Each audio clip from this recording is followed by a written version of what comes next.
Lockup death ఒక sensational and sensitive issue అని కూడా చెప్పుకోవచ్చు. అయితే ఏదైతే రీసెంట్గా జరిగిన మదురై కేసుని బేస్ చేసుకొని ఈరోజు మాట్లాడదాము.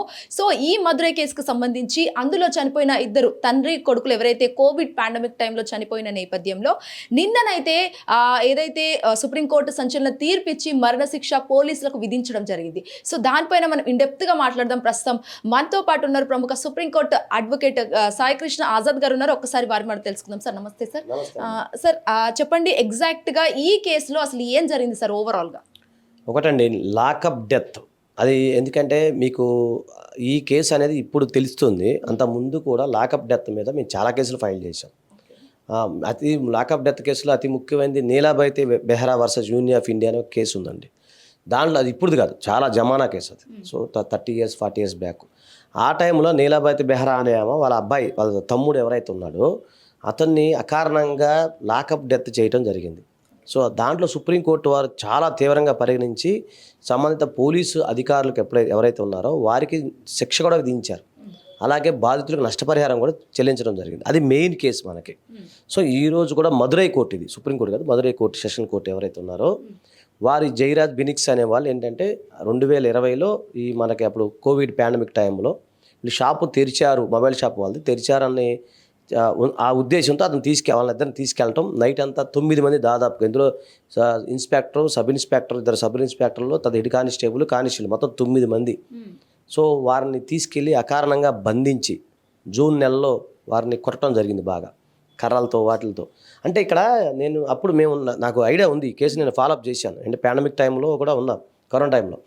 సో అప్పుడు కూడా దీని మీద చాలా వివాదం చెలరేగింది. దాంట్లో ఏమైంది అంటే వీళ్ళిద్దరు తల్లిదండ్రులు, ఎవరైతే తండ్రి కొడుకులు ఎవరైతే ఉన్నారో పోలీసు వాళ్ళని ఎగనెస్ట్గా మాట్లాడటం, సో వాళ్ళతో వాగ్వివాదం చేయటం వల్ల కోపంతో, అలాగే పాత కక్షలు కూడా ఏవో ఉన్నాయనే ఉద్దేశంతోనే వారిని ఇద్దరిని కూడా బంధించటం, లాకప్లో విచక్షణారహితంగా కొట్టడం. ఫస్ట్ తండ్రిని కొట్టడం, తర్వాత 2 days తర్వాత అతను కుమారుడు కూడా కొట్టడం. ఇది అప్పుడే దేశవ్యాప్తంగా చాలా సంచలనమైంది. ఈ విషయం మీద ఏమైందంటే ఆ రోజుల్లోనే ఆ పోలీసు వారు ఏమని సృష్టించారు అంటే వాళ్ళే కొట్టుకున్నారు, సో వాళ్ళు కొట్టుకుని దానివల్ల చనిపోయారని చూపించడం జరిగింది. సో దీన్ని అప్పుడు మదురై బెంచ్ అంటే అక్కడ హైకోర్టు 2 ఉన్నాయి, మన చెన్నై బెంచ్, మదురై బెంచ్ అనమాట. సో మదురై బెంచ్ హైకోర్టు వారు సుమోటోగా తీసుకోవడం జరిగింది. అంటే తనకు తానుగా తీసుకొని ఈ కేసు పైన మామూలుగా దాని గురించి వివరణ అవన్నీ చేసిన తర్వాత దీన్ని సిఐడికి అప్పగించడం జరిగింది. సిఐడికి అప్పగించిన తర్వాత అక్కడ మహిళా కానిస్టేబుల్ ఒక ఆమె చాలా సపోర్ట్ చేసింది అనమాట సిఐడి వారికి. చేసి జరిగిందంతా వివరంగా విట్నెస్గా ఆమె చెప్పడం. సో అక్కడ ఉన్న రక్తపు మరకలు ఏవైతే ఉన్నాయో, సో వారిని కుట్టిన గాయాలు, అలాగే పోస్ట్ మార్టం రిపోర్ట్ ఏదైతే ఉందో, సో ఇవన్నీ కూడా అలా జరుగుతూ ఉంటాయి. ఇప్పుడు మీకు తెలుసా, జై భీమ్ సినిమా చూశారు మీరు. ఆ జై భీమ్లో జరిగిన ఇన్సిడెంట్ అంతా ఎక్కడ జరిగింది? తమిళనాడులో జరిగింది. అలాంటి దేశవ్యాప్తంగా జరగమంటే జరుగుతాయి. అంటే మీకు ఎగ్జాంపుల్ కోసం చెప్తున్నాను నేను. సో సేమ్ అలాగే ఇది కూడా ఇన్సిడెంట్ అనుకోండి. సో ఆ విధంగానే ఇన్సిడెంట్ జరిగింది. దీనిపైన ఏంటంటే మదురై సంబంధించి మొత్తం కోర్టు వారు విచారించడం, దాదాపు 6 years విచారించడం, వారు దోషులుగా ఉండటం కాబట్టి మరణశిక్ష అనేది విధించడం జరిగింది 9 మందికి కూడా. అంటే ఇక్కడ రక్షించాల్సిన పోలీసులే అలా రక్తాలు వచ్చేలా కొట్టడం అసలు ఎలా చూడొచ్చు? పోలీసులు అలా బిహేవ్ చేస్తారా? లేదండి, ఇప్పుడు మీకు విషయం తెలుసో లేదో, మొట్టమొదటిసారిగా తెలుగులోనే నేను 2 అంశాలు చెప్పా. 2016-17లో పోలీసు వారికి కొట్టే రైట్ లేదు. మీరు కాదు చూడండి, నా వీడియో ఉంటుంది. రెండోది, పోలీసు అధికారులకు బండి తాళం చేయి తీసుకునే రైట్ లేదు. మీరు చూడండి, ఆ వీడియో బాగా వైరల్ అయింది. 2 వీడియోలు వైరల్ అయింది. మీరు కానీ నెట్లో కూడా చూసుకోండి. నేను ఫస్ట్ కానీ చెప్తున్నాను, ఇప్పుడే కాదు, 10 years back human rights activist అడ్వకేట్గా నేను ఎన్నో హెచ్ఆర్సీలో ఎన్నో కేసులు నేను ఫైల్ చేశాను. ఎన్నో హ్యూమన్ రైట్స్ సంబంధించిన కేసులు ఫైల్ చేశాను. పోలీసు వారి కొట్టిన సంబంధించిన కేసులు ఫైల్ చేశాను. సత్యబాబు సంబంధించిన ఆ కేసులు మేము ఫైల్ చేయడం జరిగింది. మళ్ళీ చెప్తున్నాను, ఆ రోజు కూడా చెప్తున్నా, ఈ రోజు చెప్తున్నా, ఎప్పుడు చెప్తా, పోలీసు వారికి అరే తురే అనే హక్కు లేదు, కొట్టే హక్కు లేదు, హింసించే హక్కు లేదు. దీనికి సంబంధించి అనేక ప్రచారం కూడా నేను చేయడం జరిగింది. లక్షలాది మందికి ఈరోజు అవేర్నెస్ వచ్చిందంటే బికాజ్ ఆఫ్ మీ అని చెప్పి నేను గర్వంగా చెప్తాను. అంటే ఎక్కువ శాతం, తర్వాత చాలామంది చెప్పి ఉండొచ్చు, కానీ ఫస్ట్ చెప్పిందే నేను.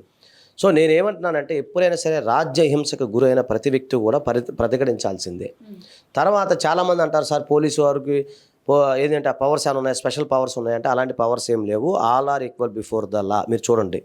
సో ఇప్పుడు ఈ దేశంలోనే మొట్టమొదటిసారిగా పోలీసు వారికి శిక్ష పడింది ఈ కేసులో అంటే కాదు. గతంలో కూడా అనేక కేసుల్లో, ఆజాద్ ఎన్కౌంటర్ కేసులో కూడా శిక్ష పడింది, మీకు తెలుసో లేదో.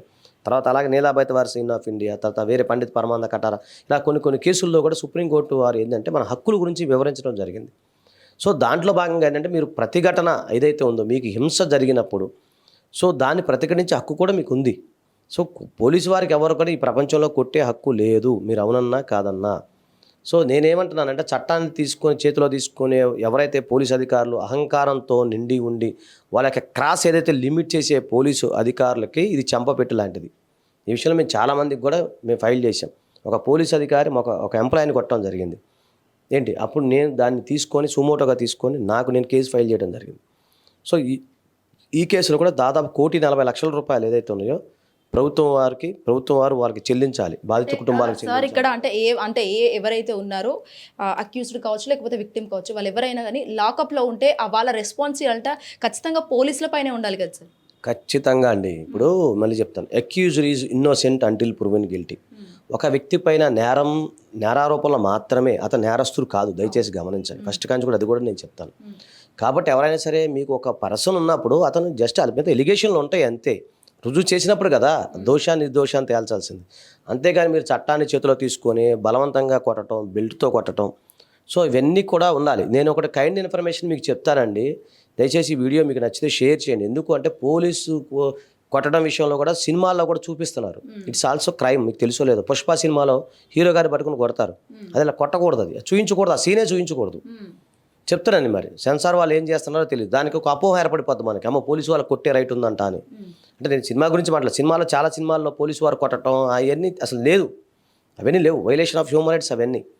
కాబట్టి సినిమాల్లో కూడా చూపించకూడదు, బయట కూడా చూపించకూడదు అవన్నీ కూడా. ఓకేనండి.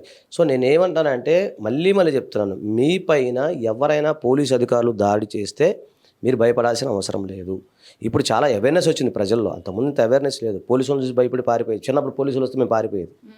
చెప్తున్నాను ఓపెన్ చెప్పి అంత లేదు. అంటే నేను ఏమన్నా పోలీసు అధికారికి మనం రెస్పెక్ట్ ఇవ్వాలి, ఆయన విధి ఏంటి, ఒక చట్ట ప్రకారం పనిచేసుకుంటూ వెళ్ళటమే. ఇప్పుడు మీరు చూసారు, నేను హర్షవీణ కేసులో మేము వెళ్ళాము, మా చట్ట ప్రకారం పోలీసు వ్యవస్థతో మేము మాట్లాడుకున్నాము. వాళ్ళు కేసు కట్టినారు, కొన్ని కేసుల్లో కట్టినప్పుడు వేరే దానికి ఆల్టర్నేట్గా వెళ్ళిపోతాం. అంతేగాని పోలీసు వాళ్ళు ఇది లేదని కొట్టే రైట్ అయితే ఎక్కడ లేదు ఈ ప్రపంచంలో. ఇంకోటి, మనిషి హింసించే హక్కు కూడా ఎవరికి లేదు, భారత రాజ్యాంగం ఇచ్చిన హక్కు. అలా అని చెప్పేసి మనం లాయర్ ఆజాద్ చెప్పేశాడని చెప్పి మీరు పరిమితి మించి ఉండకూడదు, మళ్ళీ అది కూడా ఇబ్బందే కదా. మనం ఎంత హక్కులు ఉన్నాయో బాధ్యత కూడా మన పైన ఉంది. అంటే సార్ ఇదే కేసుని బేస్ చేసుకొని దాదాపుగా 6 ఏళ్ల క్రితం జరిగిన ఈ ఇన్సిడెంట్, అంటే నిన్న రీసెంట్గా దీనికి ఏదైతే కోర్టు నుంచి సమాధానం రావడం, నిన్న ఇదంతా సాల్వ్ అవ్వడం, ఎందుకు సార్ ఇంత లేట్, ఇంత టైం టేకింగ్ ప్రాసెస్ ఎందుకు? అంటే ఓపెన్ చెప్పాలంటే మన చట్టాల్లో పారదర్శకత చాలా ఉంటుంది. కాకపోతే ఏంటంటే ఈ జాప్యం అనేది ఎందుకు జరుగుతుంది అంటే కోర్టులో చాలా రకాల ప్రొసీజర్స్ ఉంటాయి. ఇప్పుడు కామన్ మ్యాన్ ఏం ఆలోచిస్తాడు, సీసీ కెమెరాలో ఒక వ్యక్తిని చంపాడు, మీ మీడియా వాళ్ళు ఏం చెప్తారు, వెంబడ తీసుకునే సీసీ కెమెరా కనపడింది, ఈ వ్యక్తిని చంపాడు అని మీరు అంటారు, అని ఒకరోజు తెల్లాలు వేసేస్తారు. అంతవరకే మీ డ్యూటీ అయిపోద్ది. మా డ్యూటీ ఏంటి, ప్రాసిక్యూషన్ వారు కానీ డిఫెన్స్ అడ్వకేట్ కూడా ఏం చేస్తామంటే అది నిజమైన సీసీ కెమెరానా, సీసీలో నిజమైన సీసీ ఫుటేజా, ఇవి కాదా, దీన్ని ఫోరెన్సిక్ ల్యాబొరేటరీకి పంపటం, అవి తీసుకురావటం, అట్లా సాక్ష్యాధారాలను సేకరించే క్రమంలో మీకు లేట్ అవుతుంది.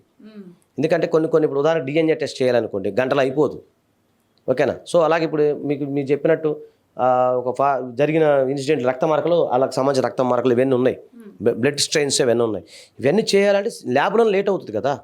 ప్లస్ సాక్షులను విచారించడం, కోర్టు సొంత సమయాన్ని పెట్టడం, ఇవన్నీ కూడా చాలా సమయభావం ఉంది భారతదేశంలో. ప్లస్ భారతదేశంలో ఏంటంటే ఈ జడ్జీల దాంట్లో చాలా కొరత ఉందండి. జ్యుడిషియల్ డిపార్ట్మెంట్లో చాలా ల్యాక్ ఆఫ్ స్టాఫ్ ఉన్నారు. సో ఇవన్నీ సుమారు 5 కోట్ల చిల్లర కేసులు పెండింగ్ ఉన్నాయి, మీకు తెలుసో లేదు ఈరోజు భారతదేశంలో. సో ఇవన్నీ తీర్చాలంటే మనకి మ్యాన్ పవర్ పెంచాలి, ప్రభుత్వం దానికి ఎక్కువ కోర్టులని పరిధిని పెంచాలి. సో ఇవన్నీ ఉన్నాయి, చాలా ఉన్నాయి. కాబట్టి ఏంటంటే మేము ఏమంటున్నాం, సరే ఏదైనా కానీ మొత్తానికైతే న్యాయం గెలుస్తుంది. కాకపోతే కొద్దిగా delay justice is the deny justice, మనం ఏం చేయలేం. కానీ ఏదైనా ఇప్పటికైనా శిక్ష పడటం కూడా అది మంచిగా ఆహ్వానించదగ్గ పరిణామమే. కాకపోతే భవిష్యత్తులో ఇలాంటి జరగకుండా చూసుకోవాల్సిన బాధ్యత అందరిపైన ఉందండి. సో ఓవరాల్గా ఫైనల్ క్వశ్చన్ సార్, వీళ్ళిద్దరిని వేస్ట్ చేసుకొని ఈ లాకప్ డెత్లో వాళ్ళు చనిపోవాలని చెప్పేసి ఒక పక్క ప్లాన్తోనే పోలీసులు చేశారంటారు. అది ఇక్కడ క్లియర్గా చెప్తుంది కదా, క్లియర్గా కోర్టు వారు కూడా అదే రేర్ కేసు అని కూడా వ్యాఖ్యానించడం జరిగింది. ఎలా నిర్ధారిస్తారు సార్ పోలీసులు? ఎస్, అది మేము చెప్తాం. అంతే, అక్కడున్న సాక్ష్యాధారాలను బట్టి. సో ప్లస్ పోలీసు వారు ఎప్పుడు కూడా వ్యక్తిగతంగా ఎప్పుడు తీసుకోవద్దు. వీళ్ళు వ్యక్తిగతంగా తీసుకుంటాం ఏంటి, ఒక ప్రెస్టేజ్ ఇష్యూ మీద తీసుకున్నారా లేదా ఏం జరిగిందా అనే దాని మీద మొత్తం ఛార్జ్ షీట్ సిఐడి వాళ్ళు వేయటం ఇవన్నీ చూసిన తర్వాత కోర్టు వారు అంత వ్యాఖ్యానించారు అంటే ఎంత బ్రూటల్గా వాళ్ళని చంపారు అనేది మీరు అర్థం చేసుకోవాలి. కాబట్టి అంత రేర్ కేసు కానీ కోర్టు వారు వ్యాఖ్యానించడం జరిగిందండి. Okay right, thank you so much sir. So చూసారు కదా, ఏదైతే మదురైకి సంబంధించిన కేసులో ఎవరైనా సరే, అటు పోలీసులు కావచ్చు, అడ్వకేట్లు కావచ్చు, డాక్టర్ ఎవరైనా సరే చట్టానికి ఎవరు చుట్టం కాదు. ఎప్పటికైనా కూడా ఒక తప్పు చేస్తే ఖచ్చితంగా శిక్ష పడుతుంది. ఎందుకంటే అది టైం టేకెన్ ప్రాసెస్ అయినా కూడా ఎప్పటికీ కోర్టుకు సంబంధించి, న్యాయానికి సంబంధించి, ధర్మానికి సంబంధించి నిజాలు బయటకు వచ్చిన నేపథ్యంలో ఖచ్చితంగా తప్పు ఎవరి వైపే ఉంటుందో వాళ్ళకు మాత్రమే కాన్స్టిట్యూషన్ ప్రకారం శిక్ష వేయాల్సిందిగా మేము ఎక్స్క్లూజివ్ ఒక ప్రవీణ్ శ్వేతంగా hit TV Nallakunta. Hit TV app, ఇందులో short news, live news, entertainment shows, movies, digital magazines తో పాటు మీ జిల్లా వార్తలను కూడా ఫ్రీగా చూడొచ్చు. ఇంకెందుకు ఆలస్యం, వెంటనే హిట్ టీవీ యాప్ ని డౌన్లోడ్ చేసుకుని ఫ్రీగా ఎంటర్టైన్మెంట్ పొందండి. Hit TV app. Hit TV app. Please download hit TV app. Hit TV యాప్ని ఫ్రీగా డౌన్లోడ్ చేసుకొని ఎంజాయ్ చేయండి. మీకు నచ్చిన ఎంటర్టైన్మెంట్ కోసం హిట్ టీవీ యాప్ ని ఫ్రీగా డౌన్లోడ్ చేసుకుని ఎంజాయ్ చేయండి. హిట్ టీవీ యాప్ని డౌన్లోడ్ చేసుకుని ఆస్వాదించండి, ఆశీర్వదించండి. ఇంతమంది సెలబ్రిటీలు హిట్ టీవీ యాప్ ని డౌన్లోడ్ చేసుకోండి అని చెప్తున్నారంటే ఎంత మంచి యాప్ ఆలోచించండి. అమెరికా అమెరికా అమెరికా అమెరికాలో చదవాలనుకునే వాళ్ళకి విశ్వసనీయమైన పేరు మన శౌర్య కన్సల్టెన్సీ. UK లో 1 year masters. UK లో 1 year masters. 2 years work permit up to 5 years visa. Contact Saurya Consultancy. Contact 89851 89851.